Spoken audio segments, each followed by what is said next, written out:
Akkam jirtu daawwattoota keenya kun qophii addaa kan haala yeroo irratti xiyyeeffatudha. Keessummaa haaraa isiniif qabannee dhufnee jira. Qophiin keenya amma xumuramutti nu waliin tura. Oromummaa Tube subscribe gochuun maatii ta'a. Keessummaan keenya obbo Xurunaa Gamtaa jedhamu barreessaa olaanoo Koongirasii Federaalaa Oromooti. Baga nagaan dhuftan obbo Xurunaa.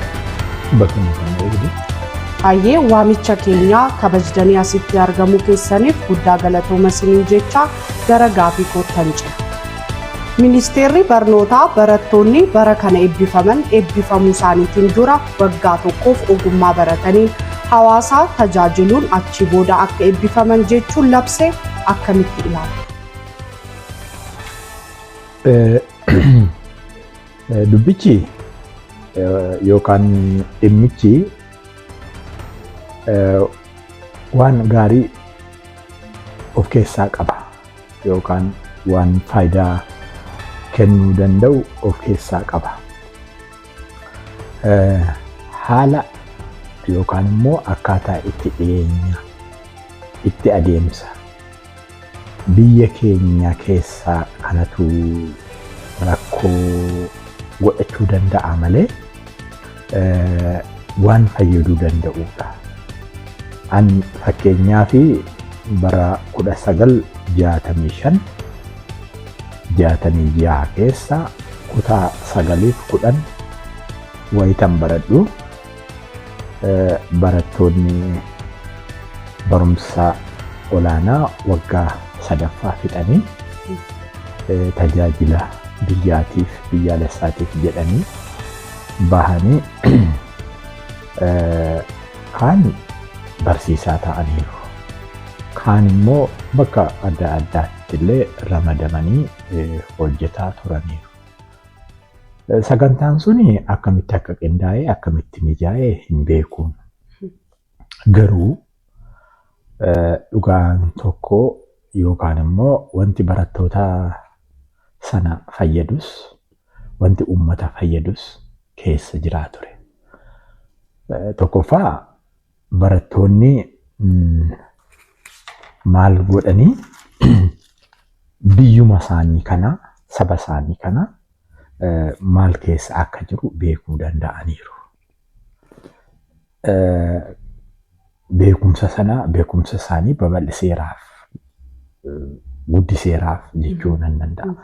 Isa akaadaamiidhaan barataa turan yookaan immoo sadarkaa mana barumsaa keessatti barataa turan gidduudhaan dhaabanii uummata keessa seenanii gara hojiitti uummataa wajjin wal qabsiisuudhaaf jijjiiran jara gargaaruu danda'eeraan. Lammaffaa immoo biyyaaf maal gargaaranii yoo jedhamee jedhee ani akkan hubachuu danda'etti jijjiirama mootummaa bara 1965-66 jalqabee sochii uummataa keessumaa dargaggootaa keessumaa immoo barattoota yuunivarsiitii fi haayiskuulii uummata sochoosuu danda'a. Jijjiirama mootummaa bara 1967 dhufee fi change agent yookaan immoo qaama jijjiirraa yookaan jijjiirsaa ta'anii uummata kakaasaniiru, uummata dammaqsaniiru, uummati mirga isaatiif akka qabsaa'u, akka falmatu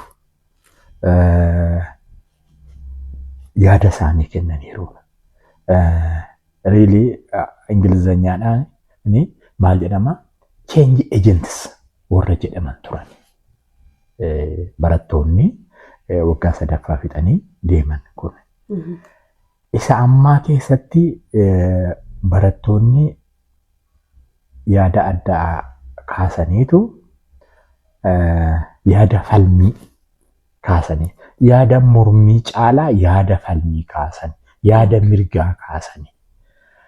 Rakkoon yeroo ammaa ani natti mul'atu dargaggoonni barattoonnis kan kaasuu danda'ani. Tokkoffaa sirni ammaa kuni odeeffannoo kennuu irratti baay'ee dadhabaadha. Yookaan immoo hirmachiisuu irratti baay'ee dadhabaadha. Barattoonni kuni yeroo waggaa lammaffaa isaanii irratti yookaan waggaa tokkoffaa isaanii irratti odeeffannoo kanaa hin qaban. Maatiin isaaniis akka kana hin qaban. Hubannoo hin qaban. Hubannoo hin qaban. Hubannoo kan dhabuu danda'an immoo mootummaan sirni ammaa kun kan sagantaa kana gaggeessaa jiru hirmachiisaa waan hin taaneef. Hirmachiisaa miti. Barattoota dargaggoota qofatu hin ta'in paartiilee hirmachiisaa hin jiru. Uummata hirmachiisaa hin jiru. Kanaaf odeeffannoo hin qabanu. Hamma yoonaatti illee odeeffannoo akka hin qabnen hubataa jira. Kanaaf odeeffannoo namni hin qabaanne taanaan hirmataa hin taane taanaan dhugaa dubbachuudhaaf mirga miidha. Mirga namaa miidha. Barattoonni kun waggaa dhufu yookaan immoo waggaa 4 duuba eebbifameetan biyya koos maatii koos tajaajila jedhaniitu saganteeffatanii jiru. Maatiin immoo itti rakkatee ijoollee isaa barsiifatan. Egaa mucaan koo naa eebbifame yoo xinnaate jedhee naa eebbifame nagaadhaan gara kee itti naa deebi'a jedheetu maatiin eegaa jiran. Amma kun ta'uu hin dandeenye akka ta'us immoo itti himamee hin jiru. Kanaafiyyuu shakkii keessa galaniitu gara gaaffii keessa yookaan immoo falmii keessa galuudhaaf danda'an. Malee gaaffii keetiif as gabaabaatti deebisuudhaaf tajaajila akkanaa irratti bobbaa'uun dargaggoota barattootaafis fi uummataafis faayidaa guddaa qaba jedheetan amanaan.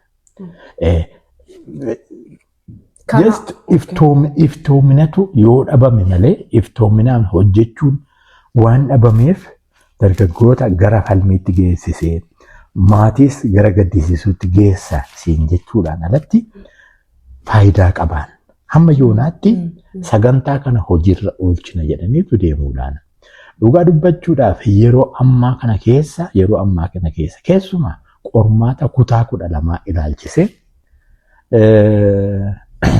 barattoota yookaan dargaggoota amma waggaa 3ffaa xumuranii bahu tajaajilaaf bahu jedhaman irratti gufuu baay'eetu isaan mudataa ture. Gufuu baay'eetu isaan waan mudataa turee fi keessa darbuu dadhaban bakka keessa darbuun rakkoo itti ta'e. Kanatu gaaffii guddaa keessa nama galche malee tajaajilli akkanaa biyya iftoominni jiru keessatti biyya hirmachiisuun jiru keessatti faayidaan isaa guddaa ta'e argamuu danda'an. Kan kana caalu iyyuu fakkeenyaaf barsiisuu qofa miti biiroolee adda addaa keessa hojjechuun jira. Mana murtii keessa hojjechuun jira. Militarii keessa sarbii gochuun iyyuu jira. Waan akkanaa jiraachuudhaaf danda'a. Poolisii keessa hirmachuu danda'u. Hariiroo dhimma alaa keessatti imaammata adda addaa baasuu keessatti hirmachuu danda'u. Kanaaf really mana barumsaa akaadaamiirraa mana barumsaa hojii irratti waan bobba'anuuf jireenya isaanii gara fuulduraatiif iyyuu advaanteejii godhachuudhaaf yookaan immoo faayidaa argamsiisuudhaaf danda'a. Ani akka kanattiin ilaalaan garuu hanqina qaba adeemsa ammaati. Akka miseensaa paartii mormituutti tun taane kan hin dubbataa jiru akka dhuunfaa kootiitti hin dubbataa jira. Maaliif paartiin kanarratti dubbate wanti murteessee hin jiru. Akka dhuunfaa kootiitti garuu muuxannoon qaburra yookaan immoo odeeffannoo ani qaburra kanan sitti himuu danda'a seen jechuu barbaadudha. Egaa amma ministeerri barnoota barattoota labsii kana morman hubachiisuudhaaf maal gochuu qaba jettu sin? Amma dhugaa dubbachuudhaaf wanti nama gaddisiisu tokko jira. Ijoollee yookaan barattoota ol guddattoota kana falmii isaan kaasanii fi deebii ifaan ifatti iftoominaan kennuudha bira darbeetu sirni ammaa kun qaamni mootummaa humni mootummaa uleedhaan reebuu dullaadhaan reebuutti bobba'e. No akkana hin turre mirga isaaniiti. Waan isaan hin fayyadne dhiisiiti waan isaan fayyadullee kun maal na fayyadaa jedhanii gaafachuun mirga isaaniiti. Mirga gaafachuu qabu jechuudha. Mirga gaafachuu qabu. Kanaaf barattoota gaaffii akkanaa kaasan falmii akkanaa kaasanii humna mootummaa itti naqanii reebsisuurra gaaffii isaanii kottaa gadi ta'aati dhaggeeffadhaa. Kana yaadneetu kana guddisuudhaa fi biyya keenya guddisuu keessatti bu'aa akkanaa qaba faayidaa akkanaa qaba jedheetu mootummaan iftoomnaan barattootatis ummatoota Itoophiyaattis himuutirra jiran dubbachuutirra jiran iftoominii fi hirmachiisummaan biyya kana keessatti hanqataa ture ammallee itti fufaa jira badii biyya kanaatiif immoo boolla qotaa jira siin jechuu barbaadeetan mootummaan kanarraa of qusachuutirra jiran tarkaanfii agaggee Hayilenyaa Ermejjaasaa jedhamu sana fudhachuurra barattoota kanas barsiisuu ummatas barsiisuu maatiinis kana keessatti akka qooda fudhatu gochuu malee ijoollee gaaffii kaasan falmii kaasan reebuun faayidaa amma tokko hin fidu. Sirna sanas hin fayyadu ummatas hin fayyadu barattootas hin fayyadu. Kana siin jechuu barbaadeedha. Hayyee murtiin amma ministeerri barnootaa murteesse kuni biyya ijaaruu keessaa ga'een inni taphatu maalidha? Yeroo as gabaabaa keessatti kana jedhameetu dubbachuun rakkisoo ta'uu danda'a. Garuu sila jalqabaa irratti akkasii kaasuu yaadetti barattoonni kuni dhugaama dubbachuudhaaf barataa jechuun sirna mataasaa hin qabuun garuu sirna ummata keessa jiraatu sana hin calaqqisiisan. Baadiyyaatti bahee barattoota yoo barsiise dargaggoota yoo barsiise barattoota qofatu hin taane jiraattota iyyuu hin barsiisan. Jiraattota keessa oolaa hin ba'aa hin bobba'aa hin hojjetan. Kanaaf kun sirriidha kun sirrii miti jedheetu qaama jijjiirraa ta'ee bahuudhaaf danda'a. Uummata kanaafis jechuudha. Dhugaama dubbachuudhaaf immoo biyyi kuni kan isa darbee yookaan immoo kan amma keessa jirru qofatu hin taane kan dargaggoota gara fuuldureeti. Dargaggooti gara fuulduree dhufaa jiran kun immoo biyya isaanii haala isaan barbaachisuun ijaarrachuu danda'uutirra jiran. Ijaarrachuu danda'uutirra jiran. Booda immoo sirni kun yookaan mootummaan kun kana dhaga'e akka hin gufachiifne iyyuu yaaddoo qaba malee ani dargaggooti kun change agents qaama jijjiirama fidan ta'anii tajaajiluudhaaf danda'u. Kanaaf faayidaadha kun faayidaa uummataatii fiduu danda'a jedhaniidhaan dhugaa dubbachuudhaaf dargaggooti kuni yookaan barattooti kuni yeroo tajaajila sanatti bobba'anii jiran mana keessa jiraatan argachuu danda'uutirra jira. Waan nyaatanii bulan waan uffatanii jiraachuu danda'an argachuu danda'uutirra jira. Isaan mataan isaanii nama tajaajiluudhaaf yeroo ba'an yookaan uummata tajaajiluudhaaf yeroo ba'an tajaajila isaanii barbaachisu qophaa'ee lafa taa'uutirra jira. Qophaa'ee lafa taa'u. Isee natti habaatu raawwatan itoo hin taane manni isaan keessa jiraatan, siree isaan irra ciisan, uffata isaan uffatani. Maaliif uummata keessatti bobba'anii fi fakkeenya ta'anii argamuu danda'uutu irra jiraata. Midhaan isaan nyaatan, qulqullinni isaanii, naannoo isaanii eeggachuu danda'uutu irra jira. Uummata illee barsiisuu danda'u. Uummati keenya gaafataa ta'e akka bahu tajaajiluu haalli isaan dandeessisu hanjifamuutu irra jira, mijeeffamuutu irra jira. Haala kanaan yoo itti bobba'ee hojjetamee jedhe dhugaa dubbachuudhaaf ani gammachuudhaan hin simadha. Garuu ijoollee kana ofirraa dhiibuudhaaf yoo ta'e na yaadadhaa sirni Haayile Sillaasee kufe yeroo dargiin aangoo qabatu barattoota waggaa 2 gara baadiyyaatti bobbaasee sirni dargii. Gara caalaatti barattoonni suni akkuma sirna Haayile Sillaasee keessatti Haayile Sillaasee mormanii fuudhanii qabanii jiran sana dargiinis ana fuudhanii na qabuu jedhee sodaatee bobbaasee. Dhuguma immoo akka jedhame dargaggoonni suni barattoonni suni dhaqanii uummata barsiisaniiru, uummata gurmeessaniiru, uummata ijaaraniiru. Eenyu fira isaanii, eenyu diina isaanii akka ta'e akka baratan godhaniiru. Jarri kunis akka kana akka godhanu haalli mijaa'uutu irra jiraan. Haalli kan biraa wanti guddaan tokko biyyi keenya keessi amma nagaa hin qabu. Nageenyi hin jiru. Nageenyi hin jiru.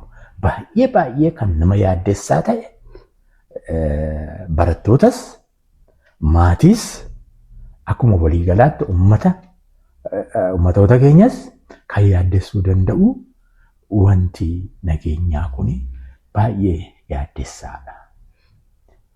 Barattoota kana, ijoollee kana abiddatti dhiibuudhaaf yoo ta'e baay'ee nama gaddisiisa. Abiddatti naquudhaaf yoo ta'e baay'ee na gaddisiisa. Haalli mijataa ta'e hundeeffamuutu irra jiraan, jiraachuutu irra jiraan.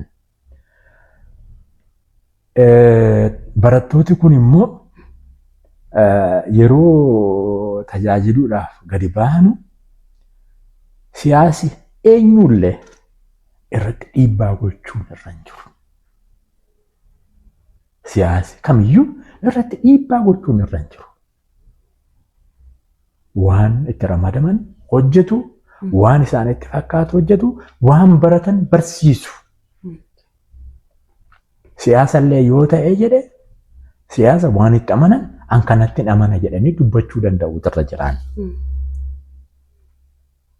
Ummati yoo isaan amanee jedhee hin fudhataa, yoo immoo lakkisi amanee jedhee inni isaan.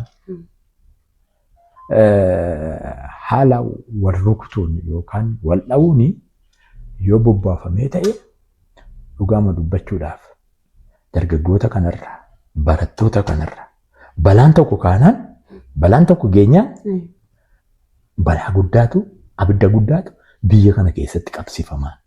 Kun akka hin taane mootummaan ofiis sirreessaa haala ijoolleen kun yookaan barattoonni kun itti hojjetan mijeessuu danda'uutu irra jiraan. Ani egaa muuxannoon qabuuni kanan sitti muudhaaf danda'a. Taankii waan dhuftee na gaafatteef galatoomi. Galatoomaas illee dhumarratti ergaa dargaggoota yookaan immoo barattootaaf dabarsuu qabdan gorsas ta'uu danda'a. Carraan isiniif kenna. Egaa utuma kanarratti raawwadde ani nan fedhaan tureen. Garuu erga jettee addunyaan kun yeroo hundumaa gara gaggalaa jirti yookaan immoo wallaaqa influx jedhamu waan jirtudha. Keessumaa haalli biyya keenyaa baay'ee yaaddessaadha. Sodaachisaas yaaddessaadhas. Hirmachiisummaan mootummaas biyya keenya keessatti rakkoodha. Egaa dargaggoonni kun barattoonni kunis maayinni barataa barsiisuu. Ofii isaaniittis barataa barsiisuu danda'uuti isaanirra jiran. Barachuu keessattis akkuma rakkinni jiru barsiisuu keessattis rakkinni jiraachuu danda'an. Sana hundumaa obsanii itti adeemuu danda'uutu irra jiran. Dhugaa dubbachuudhaa fi waggaa 3 as keessumaa qormaataa kutaa 12ffaa kutaalee adda addaa kana ilaalchisee yookaan immoo sirna barumsaa barnootaa biyya kanaa keessatti balleessaa guddaatu irra gahee jira. Sana deebisanii ijaaruudhaa fi ofis ijaaruu hin barbaachisa. Sana hundumaafuu jechuun qabsoo waliigalaa. Qabsoo guddaa waliigalaa dargaggootas uummatas kan bilisa baasuu danda'u jalqabuudhaaf bobba'u. Kanaaf hundumtuu mijataa ta'ee kan isaan eeguu natti hin fakkaatu. Sanaafis saayikooloojikaalii of qopheessanii itti adeemuudha. Keessumaa waa'ee nageenyaa ilaalchisee mootummaan waa tokko jechuu danda'u irra jiran. Biyya keenya keessatti akkamitti eenyumtuu qawwee lafa kaa'ee sibiila lafa kaa'ee nageenyaan hojiitti bobba'uu danda'a. Dimookiraasiitti bobba'uu danda'a. Mootummaa keessatti hirmachuu danda'ama kan jedhamu gaaffiin jalqabaa isaan biratti ka'uudhaaf danda'a. Kanaaf hundumaa of qopheessanii. Garuu akkan ilaalutti